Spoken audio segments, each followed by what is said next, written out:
such a tired but he's one of those that like Uh-huh. once he made Becky call him whenever she got to the car after the thing, and then me, I walked out with him because I'm blind as a bat, so I hated driving. Right. And I promised my husband I would only have like 2 glasses of wine, and that was it. I was, so I was like, I can't see sober, so I really don't want to get, Right. So I followed them out, but somebody got between us, so he would call me. I can still see you back there. I know you're okay. Let me know. How funny. Like, he's such a dad. He is.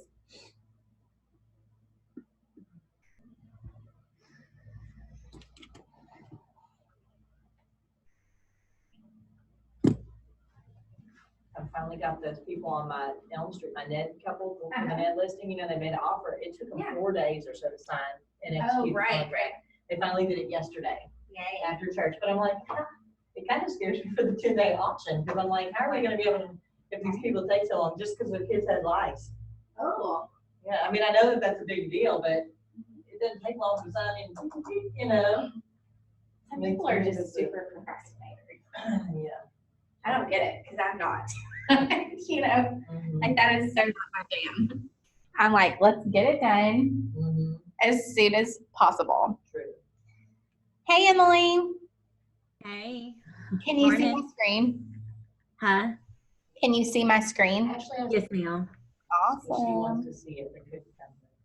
Yes, it's recording because it's a new class. Oh, no. Yeah. So just so you guys know, anytime that I teach a new class, I do record it. And then what I'll do as soon as we're done is I'll upload the file into Backagent. So tell a friend. We're going to go ahead and get started. This actually was born from a daily email that I received from Darren Hardy. They're called Darren Dailies. And if you guys are not receiving them, they're free. You can get them delivered to your inbox. He sends them out at like 3 in the morning. So when you wake up, it's sitting there waiting for you. And they're great because they've always got some little motivational something in there that I feel like is relevant. And if y'all aren't familiar with who Darren Hardy is, he was the CEO of Success Magazine for like 25 years. So he's interviewed every notable CEO that ever lived. And so he has a lot of insight and a lot of wisdom that he can share.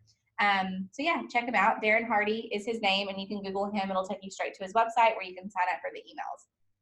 Saying all of that, this was his material, and it's what to do when you feel stuck in a rut. And more than that, how do you get yourself unstuck? Okay. Because I think all of us can relate to this on some level. I know personally ruts are not fun, but they do happen.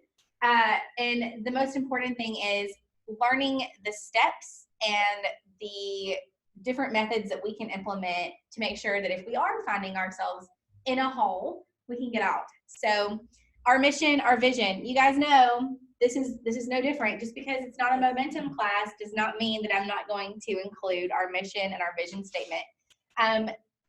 I cannot stress enough how important these two things are, not only for what you want out of your life, but your business. Your mission, our mission, the entire reason that we are here is for you. We want to empower you and create opportunities so that you guys can live the full, abundant lives that you want to live. And so in order to carry that out, how do we support that? If we want to be able to empower you and create opportunity, we have to be the home that allows for those things to happen. And we do that with ethical, high-minded, and motivated people. That's so important. And that's why we are so selective on who we bring into this culture.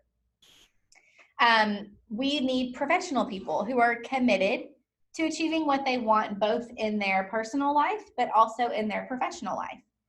Which leads me to our values. And again, these are the company's core values. There are 7. And it's okay if you don't have 7. If you just have 2, that is perfect. You just need to know what your core values are. These are the foundations that everything else stands on top of. And you guys have probably heard, like, as long as you've got a solid foundation, it does not matter what storm comes to pass. It will not move. However, if you start on a shaky ground, any little storm that comes your way, it's going to blow you right over. So those values are important, and they're important to be able to identify for yourself what your values are. And then, of course, our beliefs. Now, these are not all of them, but they are some. Beliefs are so important, and I feel like they are often overlooked because we're focused on something that we feel like is more important, but really our beliefs are the most important thing about us. They shape, they influence, they control every choice and decision that we make, which absolutely can make or break how close we get to achieving what we want to achieve. So our beliefs are everything. If you're curious about what our full set of beliefs look like, then I would encourage you guys to check out our manifesto. Charlie includes a button on each one of his Monday Morning Mojo videos that you can click on, and it'll bring you straight to that document. Okay, so let's talk about these ruts. Getting stuck isn't the problem. That can happen to anyone at any point, okay? So getting stuck isn't the problem, but staying there is, and that is a choice. So all of that to say and preface with, it is 100% normal to feel stuck. Even the most super achiever of all is going to have a moment or two where they feel stuck from time to time. And not everyone, and I think you guys can probably relate to this, not everybody who ends up getting themselves out of the rut that they find themselves in, some people stay there and some people get out. It just depends on that person. Sometimes people can't see their way out. They're so focused on what's right in front of them, the problem that they perceive that's right in front of them, that they can't see, oh, I just have to step over it, or I just need to go around it. It's not immovable. It's not like it's there forever. What actions can we take to get around them or go through them? Now that's worst case scenario, right? When you just stay stuck. And I know plenty of people who do this. That's worst case, because what it does is it is a drain on what you want out of your life, your dreams, your goals, your hopes, your aspirations. It just continues to starve all of those things, because all of that energy that could be going toward those awesome things is being spent on this problem or this obstacle that may present itself, which means you are paralyzed by it and you're stuck there. Okay. Now, what are the pain points of staying stuck in a rut? Now, we know that change can sometimes be a little bit painful. None of us really, I would say, love it. Some of us need a little bit of a swift kick to make us change, or to kind of roll with the change. That's because growth and that whole metamorphosis, that whole process of kind of evolving, that's uncomfortable, or at least it is for me.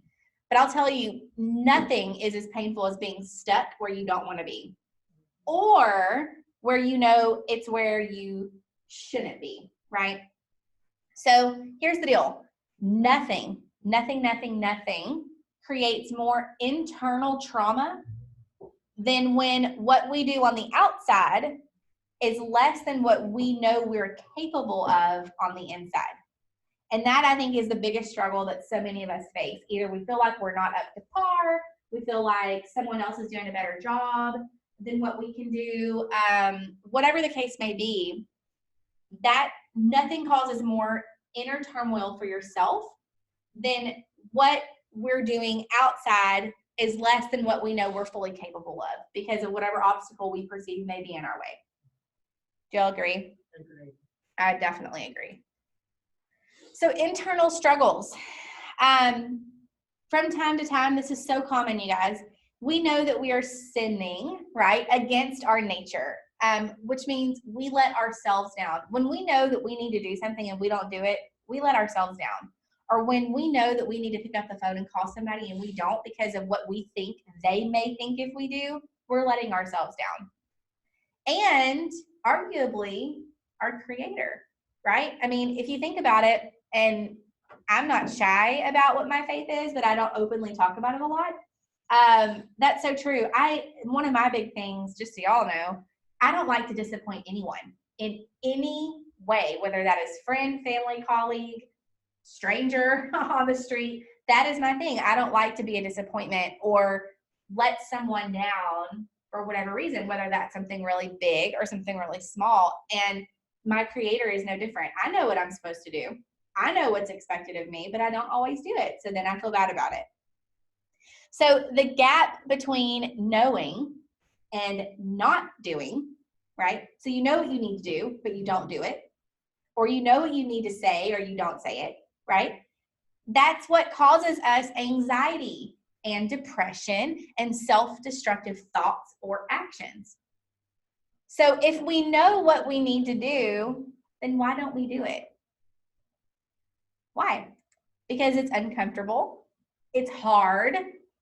It's not something that we want to do because it makes us feel kind of funny, right? But there's good news. And I love this. Without battles, there are no heroes. So true. So where does that battle begin? How do we get ourselves out of this slump or this rut? It starts with recognition, acknowledging it, seeing it, knowing that you are stuck. That's step one. And then secondly is admitting that you're stuck and that you need help. Okay? So recognition and confession. So how do you know if you're stuck? It looks different for a lot of different people. How I might look stuck may look completely different than the way you look stuck or feel stuck. So number one, surrender. Some people have been totally beaten down by life or circumstances that they're just at the point where they're going to cry uncle. They're going to tap out, ring the bell. They're done, right? Now, psychologically, this has a term, and it's called learned helplessness, which is so interesting to me. What this means that this person accepts the false notion that this is just the way it is. This is their lot in life. They are Eeyore. Okay? Winnie the Pooh, Eeyore. They give up even trying to fix it. They just surrender to the, shit that they're in, right? Because that's the easy thing to do. Secondly, a creature of habit and routine. So this is the person that just takes solace or comfort in their day-to-day routine. So it feels safe and it feels secure. It's something that they feel is controllable in the chaos that's swirling around them. So they are caught up in what's predictable or just the simple rhythm that they have found themselves in when it comes to life. So any break in that routine is a huge danger to their sense of what's right in the world, okay? So they can control their routine when they can't control anything else in their life that's happening around them, okay? Sound familiar? It's so funny because all this, it's like you can see it in either people around you Yes. or in yourself things. Yes. Very much. 100%. Number 3, comfort. This one I think all of us can relate to. It is more comfortable to be complacent than it is to get unstuck. And it is. That is the honest to God truth. And I'm not going to get super personal with you guys, but my sister is number 3, 100%. It is easy for her to stay right where she is than to take one step to break free of it. Okay? And here we go. They fear stepping out. They fear failure. And that weighs more than anything else. Even if the chance of failure is 1% and their chances of success are 99%, that 1%, that hurdle is completely something that they feel like they can't overcome. So what they do is that they retreat back into their comfy, complacent cocoon. They don't move from it. They're not going to take any risk. And to them, taking one step is the biggest risk of all, because what if they fall down? What if they fall down and, oh my gosh, okay, well, if you fall down, guess what? You're still right where you started. You're not 10 steps backwards. You're right where you started. So why not at least just try? Okay, I'm off my soapbox. Number 4, taking things for granted. So some opportunities happen one time in your life. That's so true. Doors open and they can close in a split second. So sometimes people think that the next opportunity is just around the corner. So, oh, that's fine if that one goes away. There's always going to be a next one. Not true. Not true. So you have to strike when that iron is hot. You guys have heard that phrase before. Step through the door of opportunity, because indecision is what steals that next one. That constant what if, or should I or should I not, the indecision of it. Guess what? When you're not making a decision, you're not taking action, which means you are standing still, which means that opportunity is going to blow right past you in the time that it's taking you to figure out what you want to do with it. Agree? I totally agree. Number 5, excuses. Again, all of us can relate to this. I don't know how. That just does not cut it anymore. That excuse does not work. I heard something on a podcast yesterday, maybe last week too, that in our world today, with as much access to information as what we have available to us, remaining ignorant about something is a choice. There's never been more free information available to us than what's available on the internet right now. So to say that I don't know how to do something, that just doesn't work. Go on YouTube. Emily is a queen of YouTube. When I talked to her, when I met her the first time, I said, how is it that you learned how to do certain things? She was like, girl, YouTube. Because she's resourceful enough to go find the answer. But not everyone is like that. So the real root of an excuse is fear, right? That's why we make excuses. Either it's the fear of the unknown, it's the fear of rejection, it's the fear of failure. It doesn't matter. Just take some type of action forward. Another sign of being stuck. Number 6 is your inflated ego. You are more concerned with your image, which is not really even you. It's a false front for most people, I would say, not everyone, than you are about being you and pursuing the very best within you. The ego wants you to keep your mask on so that others like you and that you feel like they like you and that you're accepted and that you achieve a certain status. All of those things work against the growth and the self-actualization that is necessary in order to fuel that growth. If you really want to grow from here to here, the very first part of it is understanding exactly where you are when you make that choice. And you confront those things about yourself. All of us have room to improve, and we need to improve daily. So what gets in the way? Our ego. And that is a very direct response to that, but it truly is. We get so wrapped up in what other people think of us and what other people's opinions are of us that we stop ourselves from getting what we want out of life through that growth that's necessary in order to get there. Okay. And number 7, you're stuck in the past. So this means this is where the person just keeps cycling those decisions and those dramas and the circumstances that maybe were a part of their past, or revisiting and obsessing over things that have long passed, whether we're talking about last week, last month, last year, 20 years ago. You guys know people like this. I know I do. So these people are not living the present.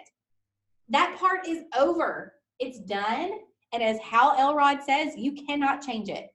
Okay? So you have to make your peace with it. Say you're sorry, have a good cry, and then shut up about it. It's over. You can't change it. And besides, we need to look up, never down. Okay? And number 8, you're burned out. A lot of us can relate to this. This is due to neglect of not taking care of yourself or not making that self-care a priority. There are choices that we make or things that we've allowed or simply tolerated from other people that have kind of drained us as people. So what we need to remember is that our life, we're 100% responsible for it, whether we like it or not. In fact, we recently revised one of our company key beliefs. It used to say that life is 1% what happens to me and 99% how I respond to it. And we changed it to say that we are 100% responsible for our life. Good or bad, it's up to us. We choose that. We are not a victim to someone else or to other circumstances. We have to choose, make a new choice for ourselves. So get the rest, take some time off. Everything's going to be here when you get back. Everything. Emily and I had a conversation recently, and she's like, I just need to focus on some stuff. I'm like, girl, go. Do what you need to do. There is nothing more important than that. So every high performance machine needs refueling. And I think that's so true. You think about like real machines in your life, you know, like the things that we use every day. Even those need a reboot every now and then, right? Or sometimes the answer is, well, did you unplug it for a little bit and plug it back in? It's no different than with us as people. And we forget this because we're too busy trying to help other people or serve other people or try to do something for others, that when we look back at the end of the day and we're at home, we're just done. And we shouldn't get to that point. We need to be able to recognize the signs so that we know how to take care of ourselves better. So who's at risk for this? Everyone is the short answer. Whether you are super successful, the most talented, the brightest one in the room, people who have reached a level of comfortable success. And I would even argue people who maybe haven't, because it can also work kind of depending on the personality. If they feel like they're constantly reaching and not getting where they want to go, that's a surefire way to get stuck in a rut. So nothing compares to what you are really capable of. Again, particularly to the only one that really matters, and that is your Creator. It is only a fraction of what's truly possible for you. So why would we choose, because it is a choice, you guys, why would we choose to live beneath what our full potential is if we could always try to go higher? If we could always just try to improve a tiny bit. And here's the deal. When I say a tiny bit, it could be I'm going to drink one more bottle of water a day than I did the day before. Or I'm not going to drink as many Diet Cokes, or in my case, Coke Zeros, as I did yesterday, on a way to be better, okay? I am going to reach across the line to that person who maybe I don't think likes me very much, because I know it's the right thing to do, right? Whatever that looks like, why would we choose to be beneath that if we could take a step to get higher and higher and higher and become better versions of who we know we are or should be? So get unstuck. You have to draw a line in the sand and decide that you are done with being stuck in a rut, not a moment further. And you, not me, not your friend, not your mom, not your dog, you have to push yourself out of the rut. Again, we're 100% responsible. This is on us, 100%. So you have to also believe that you can get out of the rut. That thing in front of you, and I always kind of, because y'all know how visual I am, I always see like this giant iceberg, right? Mm-hmm. You have to believe that you can get around it or plow right through it or step over it or whatever that looks like. You have to believe that you can. We often stay in our situation because we feel like we're not mentally ready or prepared. But the reality is it doesn't matter. It doesn't. The perfect moment does not exist for anything. To have kids, to go to school, to go into real estate, all of these things don't matter, but you just have to jump in all the way. And you guys would probably agree with that. It was probably never the right time to quit your job and go take a test and get a license and start a business or have kids or buy a house. It's never the perfect time. You just have to do it. So you have to create that force or that momentum that pushes you forward. Only you. Nobody else can push you into this. You have to do it for yourself and step into that unknown. And it is so scary. I'm not saying that it's not. It is. But the point is you want to create the force, that momentum that's going to continue to push you forward. Because getting out of a rut is step one. If you can push yourself out of that, how much further can you go, right? So steps to break free starts with the big question. What do you want? That's a big one, and that takes a lot of soul searching, a lot of digging internally to know what is it that we truly want. Another way to phrase this is, what is your why? You know, you guys have probably heard that before. Most people who are stuck in a rut, they can't see their better future, so they don't know the way to get there. So you have to first identify it. It's no different than when you and I are sitting down and we're like, okay, what do you want out of your business? Put a face on it, identify it, and then write it down. Kind of how to approach this with regard to the rut. What area of your life do you feel stuck? Is it your spirituality? Is it your mental health? Is it your marriage, your career, your kids, your friendships? What does that look like? Identify it, and then you can figure out a plan to make it better. Step 2, identify what is stopping you from getting what you want. Is it a belief that you're holding on to? Maybe a belief of I'm not good enough, or people just generally don't like me, so that's why my friendship tank is a little low, whatever that may be. Is it a mindset? Ooh, is it an excuse? A fear? You can't defeat the enemy within without first knowing what you're going to fight against. Okay?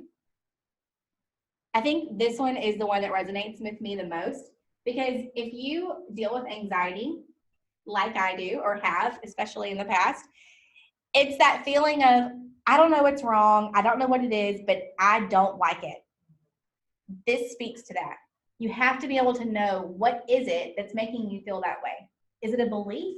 Is it something that maybe is just ingrained in you that you kind of grew up in and you don't really know that there's not another way to think about that? Or is it just a fear? And I think a lot of it probably boils down to a fear. But again, put a face on it. Just like you have to put a face on what it is that you want, you also have to understand what's getting in your way.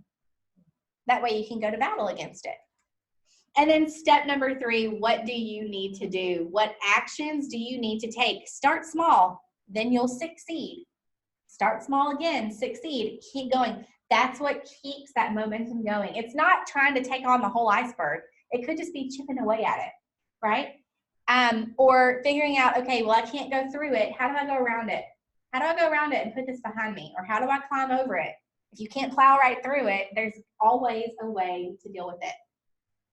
Hashtag onward. So true. Okay, you guys. So what do y'all think about that? I think it's so good. So he did this over like 3 days of the daily emails. And I was like, preach. And I was like writing it down, like furiously writing it down, because this is something that I've been in a rut before that I didn't know how to quite get out of. And I wasn't even sure what was putting me there. But once I did, I never looked back. Never looked back. And I think, like I mentioned, my sister, this is 100% her. But I see it in so many people all the time. I've seen it in Eric. I've seen it in my mom. You know, I think that there's so many takeaways in here. I would love to know what yours were.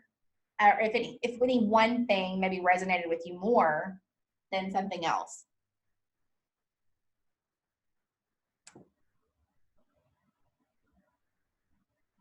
I'm definitely going to have to rewatch this back because I had a phone call in the middle of all this. Yes, for sure. No, I think it's a lot of big things, but to me, the last one, when I was talking about identifying it, I mean, you know, because you often identify what you want, like you said, identify what's getting in your way, you can't fight with that. But my favorite thing was the line that there's no heroes without the battle. And I thought Yeah. that was really awesome. That's Yeah. a good thing to say. I mean, you know. Little affirmation there. Yeah. For sure. I agree. But I love also, that. like you said, there's been so many people that I know, including myself, and at times, I mean, you know, and things that, Yep. So did y'all like it? Very much. I really enjoyed I it. think it's one of the good things. Yeah. And I think, you know, with ruts, I see them a little bit more toward the end of the year, or especially around the holidays, when I look at different people in my own kind of extended family, or if I look at people around me, you see that a lot, or at least I do this time of the year. So I felt like it was really timely to kind of do it now as we're approaching the end of the year and kind of going into next year. So if you are feeling like you're a little stuck, hopefully this could provide some advice to help you get unstuck. Okay, you guys, so I'm going to go ahead and save the file. I'm going to add it into Back Agent. I will title it Getting Unstuck from a Rut. And thank y'all so much. If you have any questions or if you need anything additional, you know where to find me. Thank you. Bye. Bye. Okay, I did the video like several times in there, but I think I need to stand up and do it. I don't know.